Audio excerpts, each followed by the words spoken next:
Thanks for being here today. My name is Andrew M. Stroth. I'm a civil rights attorney, managing director of Action Injury Law Group, which is a national civil rights law firm headquartered in Chicago. Honored to be here with my co-counsel partner, Stephen Hart, from Hart, McLaughlin, and Eldridge. My other co-counsel partner, Sheila Betty, from Northwestern University School of Law and the Community Civil Rights Clinic. We're also here, you can see behind me, the family and extended family of Dexter Reed. We have Nicole Banks, his mother, Portia Banks, Dexter's sister, Dexter's father, Dexter Banks Sr., other uncle, Roosevelt Banks, and other family and friends. Let's take a minute and talk about who Dexter Reed was. He's 26 years old, played basketball at Westinghouse, led the team to a regional championship. Dexter later became a student athlete at Morton College, where he obtained his associate's degree. His friends and family affectionately called him Buki. Dexter enjoyed playing hoops. He enjoyed healthy eating. He enjoyed cooking. He loved spending time at his sister Portia's shop. Dexter's goal was to be a broadcaster. So let's talk about why we're here today and why Mayor Johnson and State's Attorney Kim Foxx and Chief of COPA just gave their press conference. We're here today because on March 21st, something really tragic happened in the city of Chicago. What we witnessed on the video that we watched with the family yesterday was tactical officers, plain clothes, unmarked SUV, wearing hoodies and baseball caps, pulling over Dexter for not wearing a seatbelt. These officers never announced they were police officers. And then what we witnessed, Dexter got out of his car, unarmed, and was shot by the police. Based on the COPA report that you all received this morning, 96 rounds were fired by these officers. So let's say that again. 96 rounds were fired by these tactical officers. And what also happened is if you watch the end of the video, you see an officer, military style, executing Dexter while he laid by his vehicle, unarmed and helpless. Last Friday, at the funeral, this family said their last goodbyes to Dexter. Now that this family has watched the video and seen the evidence, we are demanding action. We also believe that Mayor Brandon Johnson is committed to change. We believe that under his leadership, Chicago can change. He spoke with the family on Saturday afternoon. He committed to a full and transparent investigation. So where do we go next? We're asking the Johnson administration to commit to the consent decree. Sheila Betty and her team, Craig Futterman and his team have worked tirelessly to advance the consent decree, and there's been a total lack of compliance. We're specifically asking the mayor and Police Chief Snelling to disband these tactical units that have been terrorizing communities, folks in communities on the west and south sides. We're also asking that Superintendent Snelling strip the officers involved with this fatal and unjustified shooting. We're asking Chief Kirsten from COPA to continue her investigation. We're also asking, if you watch the objective video evidence, that State's Attorney Kim Foxx move swiftly to get justice for this family in what we think there should be a criminal indictment against some of these officers. We're also asking Mayor Johnson to work with government officials in Springfield to advance legislation related to disciplinary police actions. Keep those hearings public and in the open for all of us to see and witness. This family doesn't want this to happen to anyone else. This family also doesn't want any violence in the city based on this incident.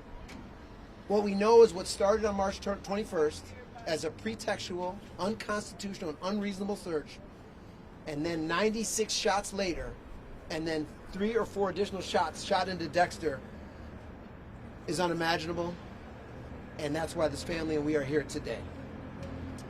Dexter is not here because of the actions and inactions of this administration and this police chief. How many more young black and brown young men need to die before this city will change? We're asking for a collective commitment from the city and community stakeholders to advance change. Next, I want to introduce my co-counsel partner, Stephen Hart. Good morning, everyone. My name is Stephen Hart from the law firm of Hart, McLaughlin, and Eldridge. It's a very important day in this city. The city, COPA, the state's attorney have all made statements relating to the shooting of Dexter Reed. It's now the family's turn to address the media. It cannot be lost on the public that the Reed family lost their beloved son, brother, nephew. He was precious to them. And what's worse is that he lost his life at the hands of those that took an oath to serve and protect him. The explanation that we're getting today is that Dexter was pulled over for failing to wear his seatbelt. Now, this leaves many, many questions.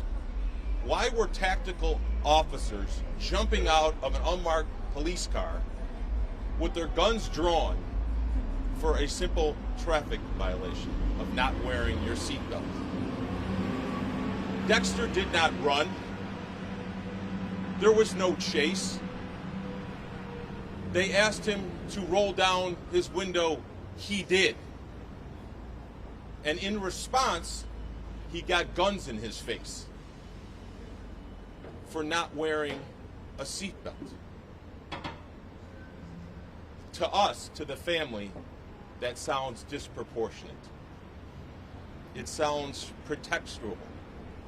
There is a problem with policing in this city when 5 tactical officers jump out of an unmarked police car brandishing their weapons for a young man that wasn't wearing his seatbelt. What's worse is the city has a long and sordid history of trampling on the rights of black people in this city. There have been multiple lawsuits filed, class action lawsuits, declaratory lawsuits.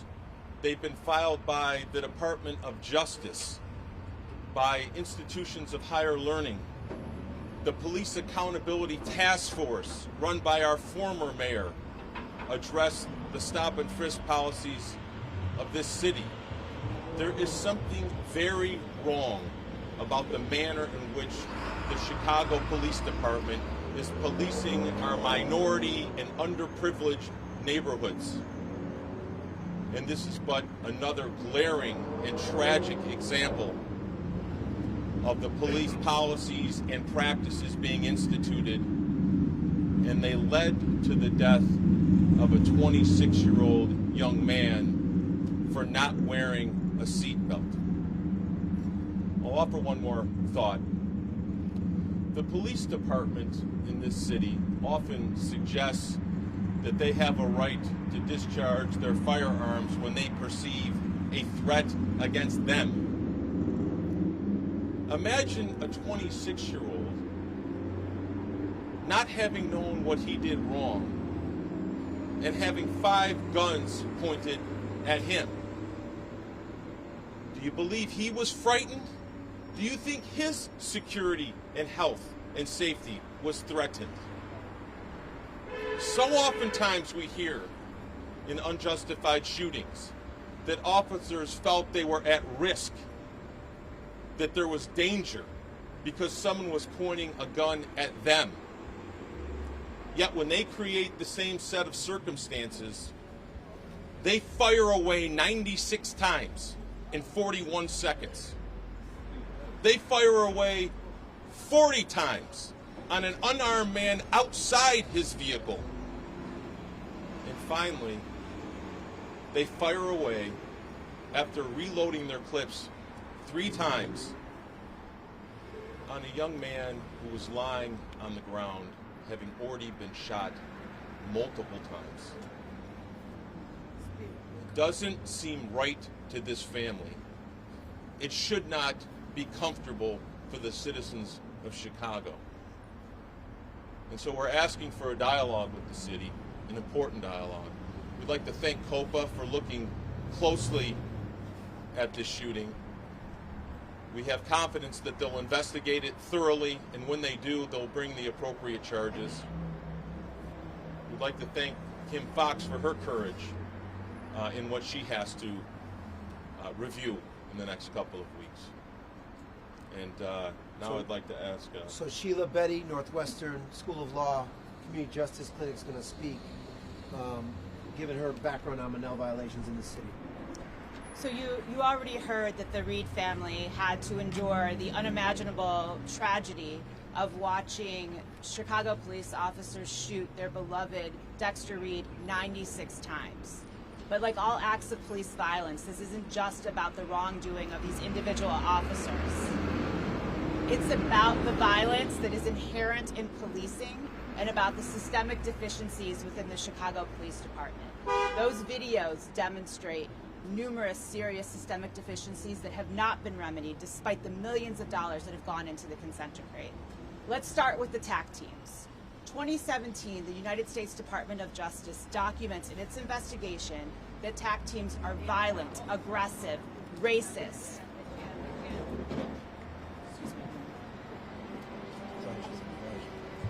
2017, the United States Department of Justice documents in its report, TAC teams are violent, aggressive, racist. I am quoting the Department of Justice.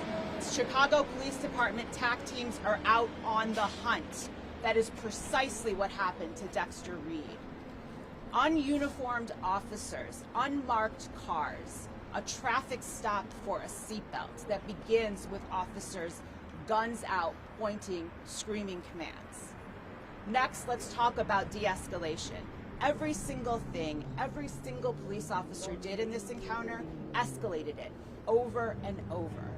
From coming out of the car with their guns out, to screaming commands, to brandishing their weapons inside the window, escalating over and over and over again. Then, of course, there's the use of force, which lacked proportionality. None of those officers saw Dexter Reed as a beloved community member, son, nephew. They saw him as prey, and that was reflected in the 96 shots. After Dexter was lying on the ground, bleeding out, they did not render him the aid that they are required to do. They allowed him to lay there and didn't aid him, as is required by the consent decree, as is required by the law. These are not just the actions of individual bad officers. These are the result of systemic deficiencies that have persisted despite the millions of dollars that have been invested in police reform, in the consent decree, in the accountability apparatus. Justice for Dexter Reed requires changing these policies for once and for all, and an end to the empty platitudes. Thank you. Now we're going to hear from Portia Banks, P-O-R-S-C-H-A, Banks, B-A-N-K-S, the sister of Dexter Reed.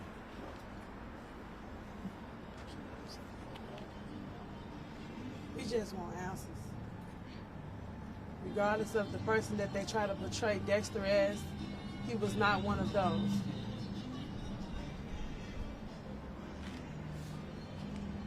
Why does the police keep doing this to young black African men? If he was supposed to get pulled over for a traffic stop, why did they have 4 guns pointed at him? He was scared. And after he was already on the ground, dead, they still put him in cuffs instead of checking to see was he breathing. They shot at him 96 times. They reloaded the clip 3 times. It must stop. It ain't the first person it happened to. And if it don't be justice, if they not held accountable, it won't be the last person. I really can't explain the pain that me and my family is going through.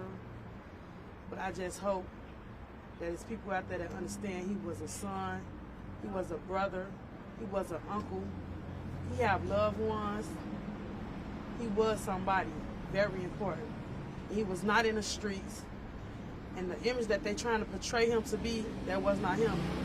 And everybody that know him knows Dexter was a loving young guy. He was very, very mannerable. And I hate that this happened to us. And I hope that they can hold these detectives accountable, the 11th district accountable, the jump out, whatever they call them, to be 5 deep in the car. If it was a traffic arrest and he was to get arrested, where was he gonna sit? If it's 3 in the back and 2 in the front, where was he gonna sit? I don't think that that's what they was trying to do. I don't know, but I just hope that my brother gets justice. Not for the family, but for everyone else out here that had to go through the same thing. They should just take them off the streets. Because if they don't, it's going to keep happening. Constantly happening. And it's not fair. It's not fair to us. It's not fair to the others. And as well as they have family, if they want to go home to his family, he could have went home to his family as well. That's all I got to say. So we're going to now hear from Roosevelt Banks, the uncle of Dexter Banks. Dexter Reed, Roosevelt Banks. I just want to say, after looking at the video footage yesterday and seeing police officers jump out of a vehicle with hoodies on, guns drawn, if I was in that situation, I would be terrified. I wouldn't know how to specifically react other than to protect myself if that was the case. But just to know that after he was shot up in the car, he got out of the car and then proceeded to put his hands up, and you shot him more times as he fell, and then you continued as you added clips to your gun. That is nothing but plain murder to me. Murder. And see, if anybody that understands this department in the Chicago, this has always been the same thing. And so if we don't at some point try to exercise the federal government to conduct an investigation on not just the police that did that to my nephew, but the 11th district, which is known for years to have this same history of violence against people of color. And I want my nephew's name to never be forgotten. And I want the city and this country to change the way they police our citizens. Because if you don't, at some point, there'll never be another way of ending this. And I just want to say, I miss my nephew. He was an athlete. He was a special person. He prided himself on being healthy, exercising. And so to lose him in that manner with someone that you're supposed to have been protected by, it just leaves a part in my soul that will never be able to be replaced. And I just want to say, justice for my nephew. Justice for that. Justice.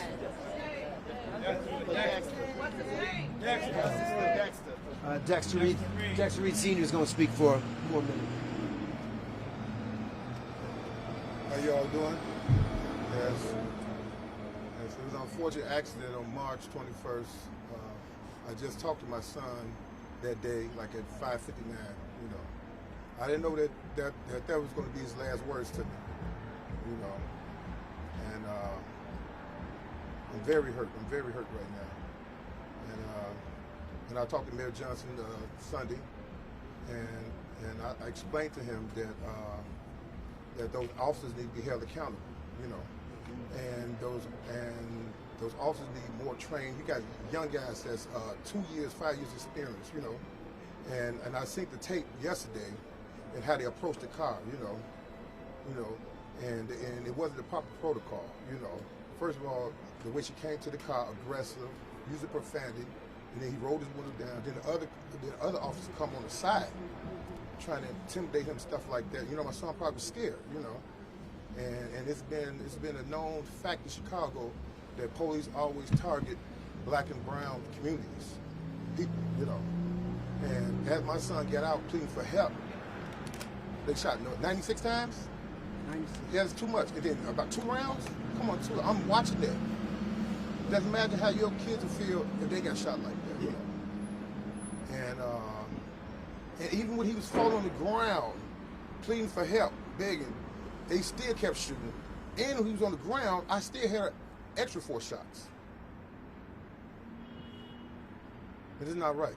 It's not right. It's not right. It's not right. And we need change. We need change in the city with the police reform, Yeah. Walk into a car, hoodies on, uncivilian clothes. Come on now. We need to straighten this out. And I just want to suggest it for my son. I want to see the officers held accountable. That's all I got to say. Got you, Pops. Nicole Banks, mother of Dexter Reed. So make sure you stay with her portion. Hello, everyone. Thanks for coming. I just miss my son. I'm hurt. I'm sick. I feel like I've been shot. My insides is burning up. Why they did that to my son? They didn't have to do him like that. I love my son. He's a good kid. He played basketball. He always had something to do every day. He wake me up in the morning and he fixed me food. He would show me how to cook his stuff. And he tell me, Mama, you eat something and stuff like that. When I didn't feel good, he say exercise. He bought a Peloton bike for me to exercise. And he was a good kid. And why they did him like that, I just don't understand. What is wrong with the police is why they doing all these kids, pulling them over with for no reason. All these kids, illegal stuff, they don't do nothing all the time.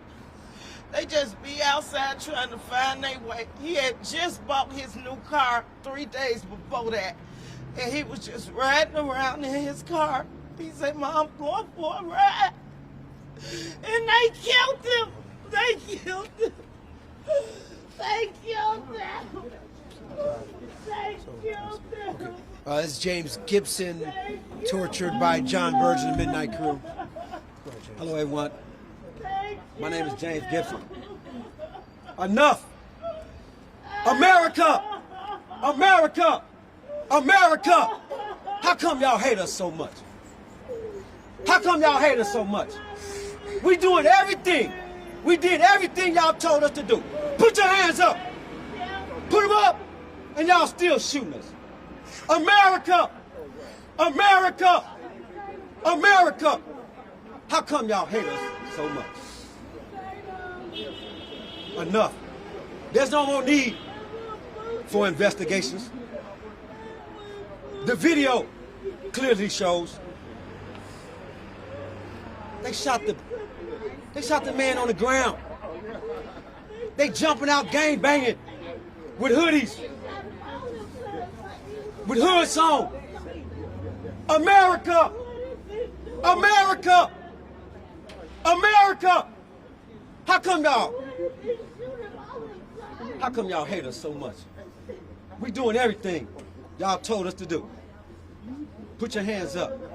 Don't resist. Don't talk back. And now y'all even shooting us in the mouth.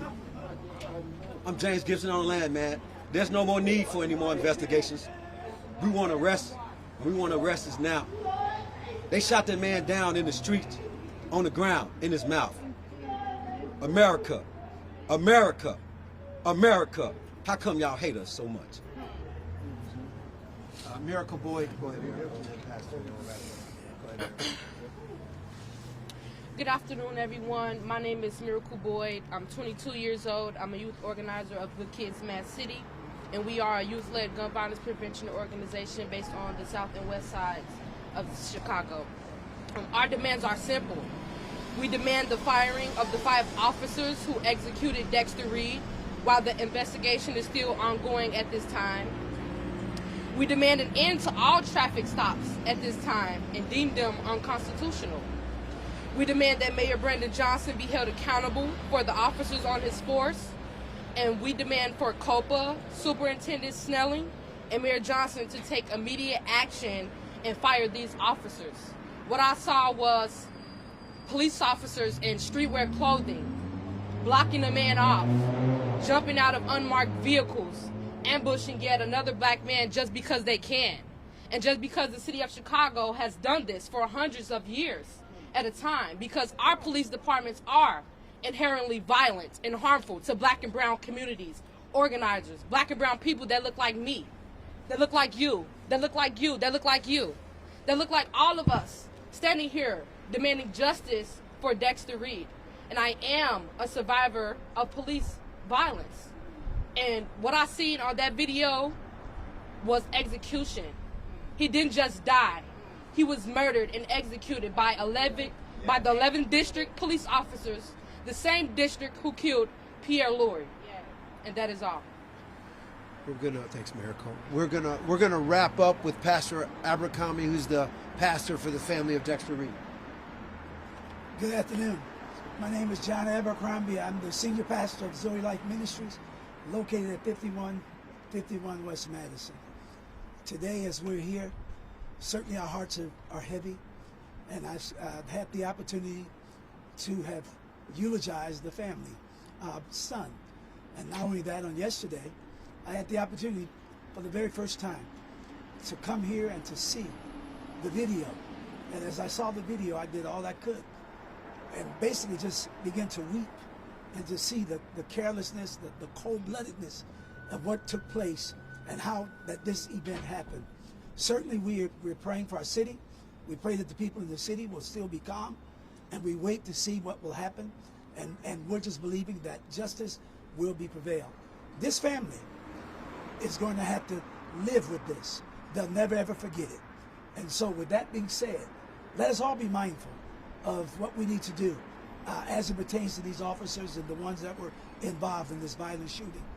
Again, we are calling for the officers that were involved, the one that continually shoot. And if you watch the video, there's one video where an officer loaded 3 clips. Well, there's a 9mm that shoots approximately 16 times. One officer firing over 48 shots is extreme. So that's a bit much when a young man gets out of the car and his hands are up and he has nothing. Normal procedure should have been maybe asking the question. And the question should have been, put your hands up and allow him to be arrested.